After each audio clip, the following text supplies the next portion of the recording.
Management is about moving toward a goal. Any organization has goals, but it also has constraints: time, budget, resources, and the environment. Management is the way we organize work to move toward that goal within those constraints. And the way we manage depends on those conditions. Different goals and different environments lead to different approaches.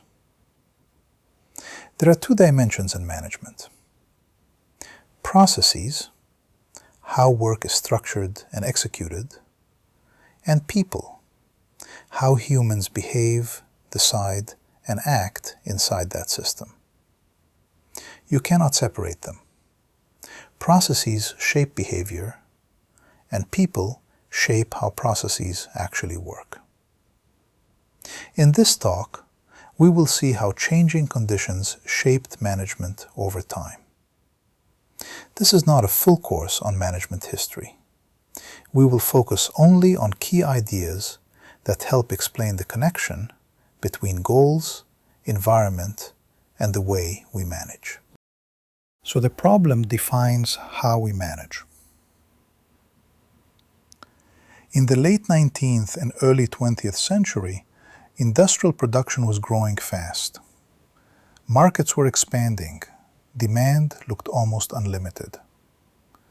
The question was not only how to be efficient, it was how to scale. How do you produce more? How do you train people faster? How do you make output predictable? How do you keep quality acceptable as the organization grows? This is where scientific management appears. Frederick Taylor looked at work as something that could be studied, measured, simplified, and improved. Break the work into small steps. Measure each step. Find the best-known method. Train people to follow it. Remove variation. The result is specialization, timing, and optimization. Scientific management does not stop at task optimization. It changes how the whole organization is built. If work is broken into small, simple steps, then people can specialize. One person does one task, again and again, faster and more consistently.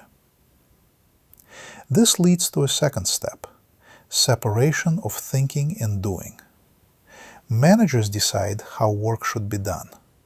Workers execute. This is also specialization. Some people optimize the system. Others follow it. To make this work, you need structure, a clear hierarchy, clear rules, clear instructions. Every action is defined. Every step is controlled. This creates a system that is easy to scale. You can train people quickly, you can replace them easily, and the system keeps running. This is not about control for its own sake. This is control in service of scale. This model reaches its peak in mass production. A classic example is the Ford Model T. For almost 2 decades, it was produced with minimal changes. The process was stable. The product was stable. This is the ideal environment for scaling. Demand is high. The market can absorb everything you produce. The main goal is volume. In this world, scientific management works perfectly. Standardization increases speed. Specialization increases output. Control keeps everything predictable. But then the context changes. Markets become saturated. Demand is no longer unlimited. Customers start to expect variety. And then comes the Great Depression. Suddenly, the problem is no longer how to scale. The problem is how to survive. Rigid systems struggle in this new reality. They are optimized for stability and scaling, not for change. And this is the key shift. When the environment changes, the same system that gave you strength can become your biggest limitation. So the problem started when the environment changed. Scientific management assumes something very important. We know how the system should work. We can define the best method. We can standardize it. We can control it. This works well when the world is stable. But what if it is not? What if demand changes? What if customers want something different? What if the system behaves in ways we did not expect? At that point, optimization becomes fragile. You can optimize each step perfectly and still break the whole system, because you are optimizing based on assumptions that are no longer true. This is where Deming introduces a different view. He starts from a simple idea. We do not fully understand the system. Variation exists. Parts are connected. People are not predictable components. And most importantly, we can be wrong. This changes everything. Instead of trying to define the perfect process once, we need to keep learning. Instead of control, we need understanding. Instead of certainty, we work with uncertainty. The shift is small in words, but huge in practice. From we know the right way to we are trying to find a better way. And once you accept that you don't fully know, management can no longer be only about control. It has to include learning. If we accept that we don't fully understand the system, then we need a way to learn. This is where PDCA comes in. Plan, do, check, act. It looks simple, but the idea behind it is different from traditional management. We do not start with certainty. We start with a hypothesis. In the plan phase, we define what we believe should happen. In do, we run a controlled experiment. In check, we do not just verify results. We study what actually happened. And in act, we decide what to do next based on what we learned. Then we repeat the cycle. The goal is not to execute a perfect plan. The goal is to reduce uncertainty over time. This is a very different mindset. Instead of defining the right process once, we continuously improve it. And this is how management adapts to a changing environment. At first, Deming's ideas were not widely accepted in the United States. This is not because they were wrong. It is because they did not fit the context. After the Great Depression, there was pressure to change. But then World War II shifted the focus. Demand became predictable again. Large government contracts dominated. The main goal returned to scale and output.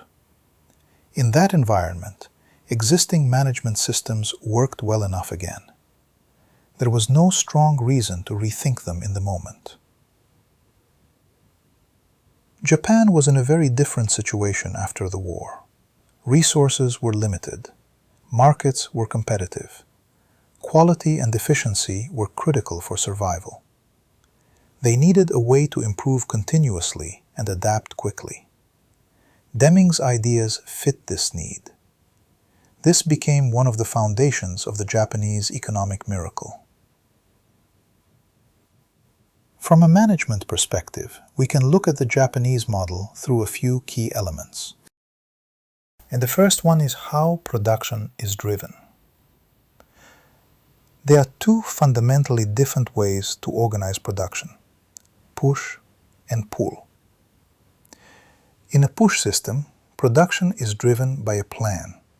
You decide what to build. You produce in advance. You push products into the market or into inventory. This works well when demand is stable and you expect to sell everything you produce. In a pull system, production is driven by actual demand. You do not produce until there is a signal, an order, a request, a real need. Work is pulled through the system, step by step. This changes the focus. Push is about maximizing output. Pull is about matching demand. Push assumes you know what will be needed. It optimizes for speed and cost. Pool accepts that you may not know. In a changing environment, this matters. Pool reduces overproduction and reduces building the wrong things. It limits risk, and it allows the system to adapt faster. Pool changes not only how we produce, it changes how we make decisions. In scientific management, decisions are centralized. Managers define the process, workers follow it. This works when the system is stable and decisions do not need to change often. But in a pool system, the situation is different. Demand changes, problems appear in real time, delays are expensive. If every decision has to go up the hierarchy, the system slows down. That prevents fast changes. So decision-making moves closer to the work. People who see the problem are the ones who act.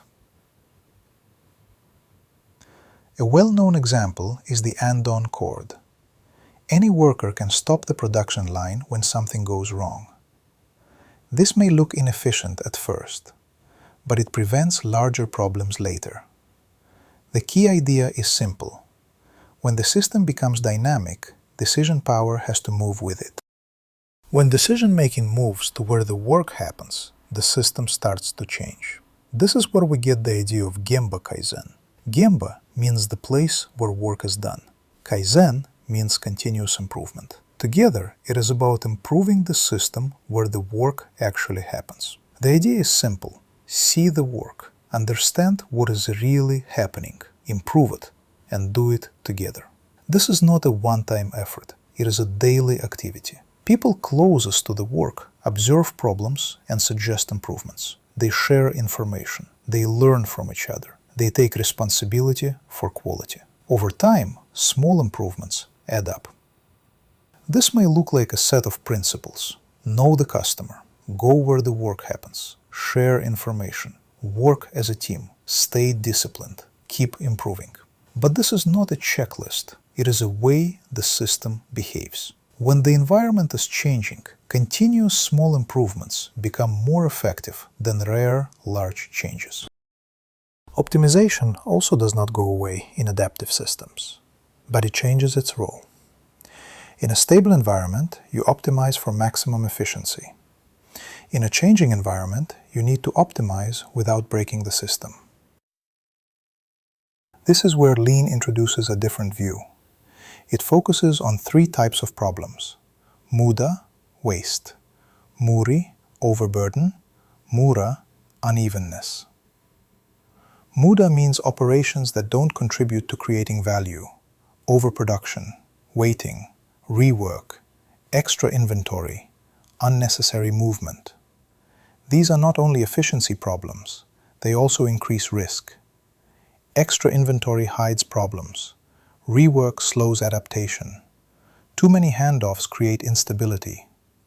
All of them create additional load and increase the risk of operator error. Waste makes the system harder to change safely.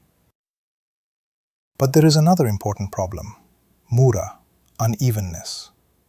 When work arrives in bursts, the system becomes unstable. People are overloaded at one moment and idle at another. One way to deal with this is cadence, a regular rhythm of work and feedback, small changes, frequent checks, continuous adjustment. Without cadence, adaptation becomes chaotic. With cadence, it becomes manageable. This is why you see cadence everywhere in Lean, Agile, and DevOps. Not as a ritual, but as a way to keep the system stable while it is changing. The goal is not only to be efficient, the goal is to improve the system without making it more fragile. We looked at predictive and adaptive systems. This does not mean that one is better than the other. They solve different problems. So let's compare them. Predictive systems assume that the environment is mostly stable. The main goal is efficiency, scale, and predictability. Work is planned in advance. Processes are standardized. Variation is reduced. This works extremely well when demand is stable and change is limited. Scientific management is a classic example. Adaptive systems start from a different assumption. The environment changes. Not everything is known. Learning becomes part of the process. The goal is not only efficiency, it is the ability to change safely. This leads to shorter feedback loops, distributed decision-making, continuous improvement, and cadence. Lean, Agile, DevOps, and similar approaches belong to this family. Neither approach is universally correct. Each one is optimized for a different type of environment. And this is where things become interesting, because most real organizations do not live entirely in one world. In reality, most organizations are hybrid. Some parts of the system need stability and predictability. Other parts need experimentation and adaptation. So predictive and adaptive approaches often coexist. There are different ways this happens. One is vertical splitting. Strategic decisions may stay adaptive, while operational execution becomes predictive. For example, a company may experiment with products and markets, but use highly standardized processes in manufacturing or support. Another way is horizontal splitting. Different teams work in different modes. Research and product discovery may use adaptive approaches. At the same time, finance, compliance, infrastructure, or large-scale operations may rely on predictive systems. Modern hybrid frameworks try to support this reality. For example, starting at the 7th version, PMBOK moved away from prescribing a single process model. Instead, they focus more on principles, context, and selecting the right delivery approach. You can see similar ideas in lean governance models, DevOps practices, and systems like EOS. This is not a contradiction. Different environments create different management needs. A fully predictive organization becomes rigid. A fully adaptive organization can become chaotic. Hybrid systems try to balance stability and adaptation. And this leads to the most important question. How do we decide which approach fits which situation? The answer to choose the appropriate way to manage is context. One useful model for thinking about context is the Cynefin framework. It divides environments into several domains. In clear environments, cause and effect are obvious. The work is repeatable, best practices are effective. This is where predictive systems perform very well. In complicated environments, there are still correct answers, but finding them requires expertise. Planning and analysis still work, but the system becomes more difficult and may require some degree of feedback and adaptation. This is where hybrid approaches shine. In complex environments, things change while you are working. Cause and effect become visible only after the fact. This is where adaptive approaches become necessary. You experiment, you learn, you adjust.